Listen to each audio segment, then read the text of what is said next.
ಇನ್ನು ಇದೇ ಜಾಗದಲ್ಲಿ ಮಳೆ ಪದೇ ಪದೇ ಅಡ್ಡಿ ಆಗ್ತಾ ಇದೆ. ಕೆಲವು ಕಡೆಗಳಲ್ಲಿ ಭೂಕುಸಿತ ಆಗ್ತಾ ಇದೆ. ಹಾಗಾಗಿ ಕಾರ್ಯಾಚರಣೆ ಮಾಡೋಕೆ ಸ್ವಲ್ಪ ಕಷ್ಟ ಆಗ್ತಾ ಇದೆ.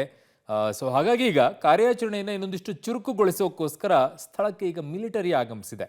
ನಾಳೆಯಿಂದ ಕೇಂದ್ರ ಸೇನಾ ತಂಡ ವಿಶೇಷ ಕಾರ್ಯಾಚರಣೆಯನ್ನ ಮಾಡಲಿದೆ. ಈ ಕುರಿತು ನನ್ನ ಸಹೋದ್ಯೋಗಿ ಒಂದಿಷ್ಟು ಮಾಹಿತಿಯನ್ನ ಕೊಟ್ಟಿದ್ದಾರೆ, ಅಲ್ಲಿ ಮಾತನಾಡಿಸಿದ್ದಾರೆ, ನೋಡೋಣ.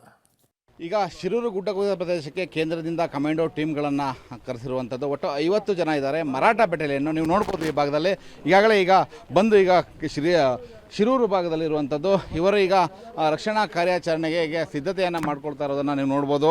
ಸುಮಾರು 50 ಜನ ಈ ಭಾಗದಲ್ಲಿ ಬಂದಿರುವಂಥದ್ದು. ಬೆಳಗಾವಿಯಿಂದ ಇವರ ತಂಡ ಈಗ ಈ ಭಾಗಕ್ಕೆ ರವಾನೆ ಆಗಿರುವಂಥದ್ದು. ಬೆಳಗಾವಿಯಲ್ಲಿ ಇವರ ತಂಡ ಇರುವಂಥದ್ದು. ಬೇರೆ ಬೇರೆ ಪ್ರದೇಶಗಳಿಗೆ ಇವರು ರೆಸ್ಕ್ಯೂ ಮಾಡುವಂಥ ಕೆಲಸಕ್ಕೆ ಹೋಗುವಂಥದ್ದು ನೀವು ನೋಡ್ಬೋದು. ಈ ಭಾಗದಲ್ಲಿ 50 ಜನರ ತಂಡ ಈಗ ಬಂದಿರುವಂಥದ್ದು.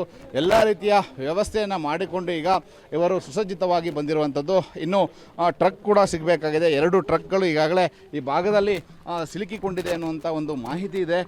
ಈ ಭಾಗದಲ್ಲಿ ನೀವು ನೋಡ್ಬೋದು 4 ಟ್ರಕ್ಗಳಲ್ಲಿ ಈಗ ಇವರು ಬಂದಿರುವಂಥದ್ದು.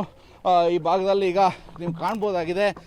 ಮರಾಠ ಬೆಟಾಲಿಯನ್ ಇವತ್ತು ಕಾರ್ಯಾಚರಣೆಯನ್ನು ಪ್ರಾರಂಭ ಮಾಡ್ತದೆ. ಅಷ್ಟೇ ಅಲ್ಲದೆ ಈಗಾಗಲೇ ತಮಿಳುನಾಡು ಮತ್ತು ಕೇರಳ ಭಾಗದಿಂದನೂ ಬಂದಿರುವಂಥದ್ದು.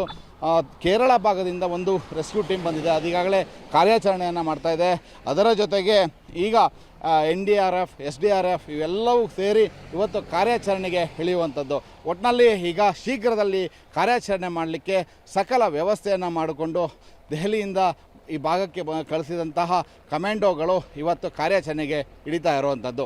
ಕ್ಯಾಮರಾಮ್ಯಾನ್ ಸುರೇಂದ್ರ ಜೊತೆ Naveen Sagar, public TV, Karwar. So ಈ ರೀತಿಯಾಗಿ ಸತತವಾಗಿ ಮಳೆ ಸುರಿತಾ ಇದ್ರೆ ಯಾರಿಗೂ ಕೂಡ ಕಾರ್ಯಾಚರಣೆ ಮಾಡೋಕೆ ಅಷ್ಟು ಸುಲಭವಾಗೋದಿಲ್ಲ. ಈಗ ಕೇಂದ್ರ ಸೇನಾ ತಂಡ ಬಂದಿದೆ, ಅವರು ಯಾವ ರೀತಿಯಾಗಿ ಕಾರ್ಯಾಚರಣೆಯನ್ನು ಮಾಡುತ್ತಾರೆ, ಅವರಿಗೆ ಅನುಭವ ಇರುತ್ತೆ. ಕಾರಣ ಹಿಮಾಚಲ ಪ್ರದೇಶದಲ್ಲಿ, ಹಿಮಾಲಯ ಬೆಟ್ಟಗಳಲ್ಲಿ ಅಲ್ಲಿ ಅನೇಕ ರೀತಿಯಾದಂಥ ಈ ರೀತಿಯಾಗಿ ಬೆಟ್ಟಗಳು ಕುಸಿದು ಬಿದ್ದಿರುವಂಥದ್ದು, ಕಾರ್ಯಾಚರಣೆ ಮಾಡಿರುವಂಥ ಅನುಭವ ಅವ್ರಿಗಿರುತ್ತೆ. ಸೊ ಹಾಗಾಗಿ ಆ ತಂಡಕ್ಕೆ ಅನುಭವವನ್ನು ನಾಳೆ ಬಳಕೆ ಮಾಡ್ಕೊಳ್ಳೋಕೆ ಒಂದಷ್ಟು ಅನುಕೂಲ ಆಗುತ್ತೆ. ಬೇಗ ಕಾರ್ಯಾಚರಣೆ ಕೂಡ ಮುಕ್ತಾಯವಾಗುತ್ತೆ.